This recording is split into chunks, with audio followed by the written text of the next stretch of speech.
Here's issue number 2 in the 4-part retelling of the original 1977 movie Star Wars, published by Dark Horse Comics in 1998.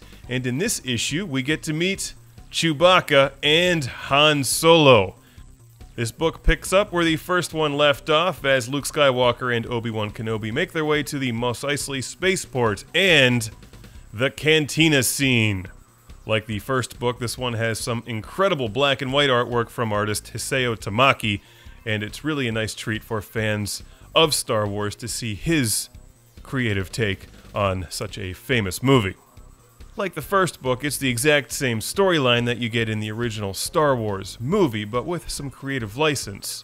That makes it just different enough to be a good read. Now, this comic was released in 1998, right after the Star Wars films were re-released in the theaters with some CGI enhancements, including a horrible change where when Han meets Greedo for the first time, Greedo shoots first after Han moves out of the way awkwardly, which is the worst change ever in any movie ever made.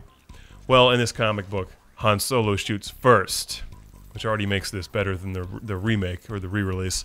But we also get the scene where Han Solo meets Jabba the Hutt in Mos Eisley, which is actually better than the movie version as well. It doesn't have that awkward part where Han steps up over his tail and he obviously wasn't really talking with Jabba the Hutt. And it's that horrible CGI Jabba that doesn't look anything like Jabba the Hutt in the movie, and I hate that part of the movie, and I can't believe they made that change. Anyway, here we do get a really cool Boba Fett. I was going to say Boba the Fett. Too much Jabba the Hutts. Boba Fett shot in here as well, because Boba Fett just looks cool. He doesn't do anything, he just stands there and looks cool. That's all he needs to do. We also get to see the Millennium Falcon in this issue of the comic book. The Stormtroopers look great, they still can't hit anything that they're aiming at, and of course, the famous scene that really sets everything in motion where Alderaan is destroyed. And it's really well done in here too. I like the way he draws it, and you get just a glimpse of the people on Alderaan, but it's not awful CGI. It's good artwork. Makes it better. There's the planet blowing up. Sorry about the mess on a much larger scale.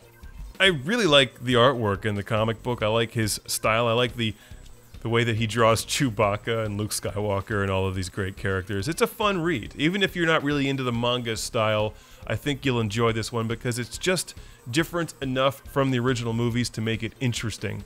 And it's fun to look at. It's just great artwork. You can't get around the fact this guy can draw really well.